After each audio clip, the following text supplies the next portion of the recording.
And speaking of not doing things right, they actually accidentally did something right, and they realized their mistake in doing it right and had to go back and screw it up, and so they broke up the Hurt Business. How long have they been together? Was their shelf life up? Was a bunch of people calling for the breakup of the Hurt Business? They looked professional. They looked great together. They'd been doing well. Suddenly, we're just going to kick half the group out? Why did this happen? I don't know, but whenever anyone writes to me, and probably you too, especially the stuff we're tagged on, I see it. They always say, we know you guys don't like Raw. We don't blame you, but you should see the Hurt Business. This is the one thing that makes Raw worth watching. And the little bits we've seen have been pretty good. And Lashley, I think, has been presented the best he's ever been presented in WWE. And Shelton's great. And Cedric, from what I understand, has been doing great. MVP, this is the role for him. It works. It makes sense. And seemingly for no good reason, out of nowhere, they have broken up this group. One show develops factions left and right. The other show breaks up the one that people are saying is the best one in years. Well, I saw the interview and the whole bit of business. I will agree with you. MVP does a great promo. I've never seen that much MVP. I did not watch almost any WWE when he was active. But has he ever been known for promos? I don't hear when people say, "Oh, the great promos." Well, MVP's name doesn't come. He's doing great. He looks the part. He looks professional. He sounds like he believes what he's talking about. Unfortunately, Bobby Lashley's weakness, he looks like $1 million. He's an incredible athlete. He's a great human being. His weakness is speaking, especially speaking with menace, because he's just a nice guy. Even though he's a threatening physical presence, he wouldn't be mean to you when he puts you in the hospital. But anyway, here's the thing. Bobby was called upon to deliver a big dressing down to Shelton and Cedric, and it wasn't good. It wasn't believable because it was a contrived backstory for a turn that they shouldn't have done to begin with. And it's another one of those guys trying to justify shit that they probably had to explain to him, and he don't grasp it fully. And he's not the most glib speaker, and it didn't, you couldn't feel it, right? He couldn't get it out. And then as he's dressed them down, then Cedric is the first one to speak. And Cedric, he's a great worker in the ring. I worked with him in Ring of Honor. 10 years ago, he was good. I'm glad to see he's getting an opportunity.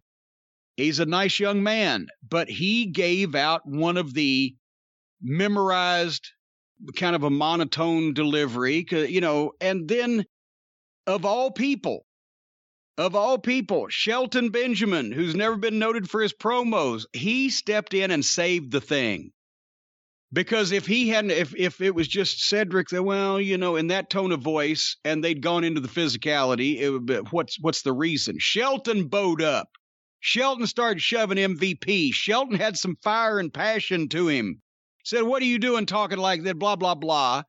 And that brought it up enough that when they started the physicality, it worked and was exciting. It said then finally Lashley dumped Shelton, but then he scared Cedric off.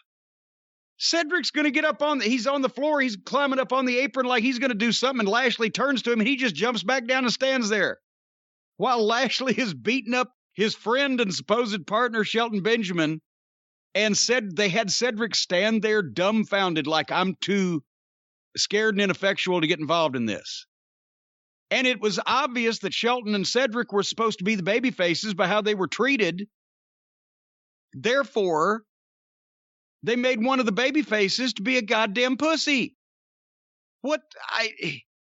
And then Lashley did a fired up promo at the end that helped redeem him a little bit because it was short and to the point and had some emotion to it because it wasn't an explanation of something that he was trying to give that he didn't fully understand himself because the writers came up with it. But why did they punk Cedric out like that? I don't understand. I have no answer for you. So none of this made any sense to me. Doing this now, and again, we actively hear from people, this is the best thing about Raw. You should at least watch this stuff. And then they do this. And then they have the match with Shelton and Lashley, and I saw the highlights. Wish I'd seen the whole thing. I didn't know they were going to have it, but we saw the highlights.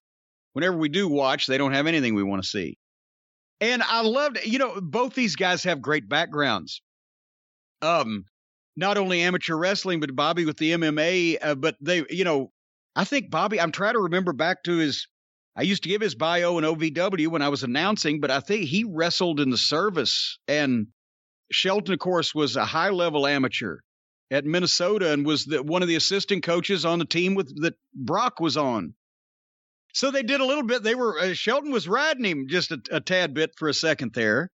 They used to like to do that in OVW in training. They've talked about it. Brock and Shelton, and we had Brian Keck and Sylvester Turkai, and all those guys. And they would friendly shoot around a little bit. It was fun. But anyway, as you mentioned, Bobby Lashley is the best he's ever looked. Shelton is ageless. How old would Shelton be now? Shelton he's got to be in his mid-40s. Yeah, at least. He looks fantastic. So it was two pros, and it was nice stuff. And then finally, Lashley hurt-locked him, and Shelton passed out. I would have liked to see Shelton elevated more if they had to break this thing up, because they broke. Usually when you break a group up, you break the group up so two members in the group can have a program with each other. But in this case, he punked Cedric out, so that wouldn't even be believable the way they've presented him anyway. But Shelton could have then stepped up as a challenge, and you have another strong babyface. But instead, they broke up the group.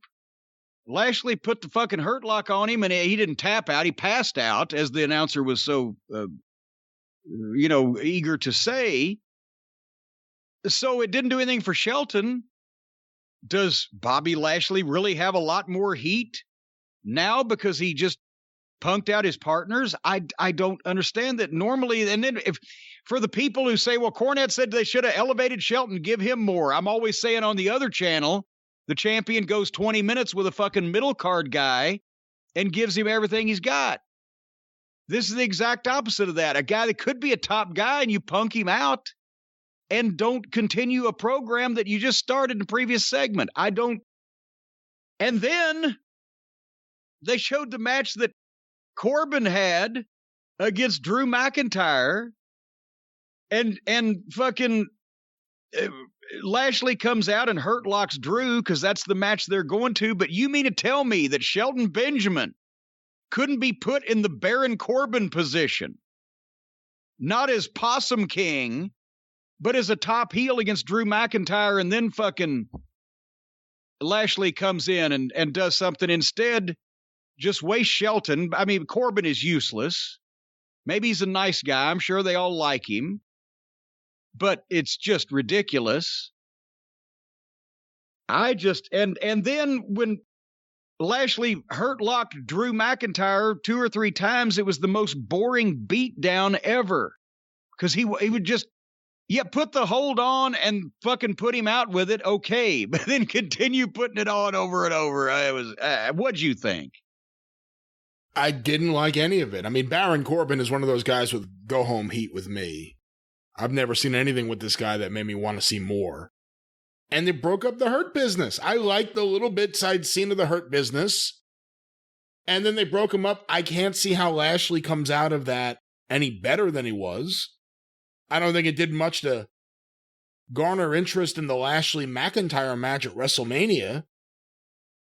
It just seems like bad booking to me on the surface. And I don't watch every week, so I don't know if there are intricacies that we're not picking up on here, but it doesn't seem like a good idea. I think what the intricacy is that we're not picking up on is that they've got a bunch of fucking college-educated entertainment writers that have never seen a wrestling match. No, this is Vince. You can't blame them for delivering what Vince wants.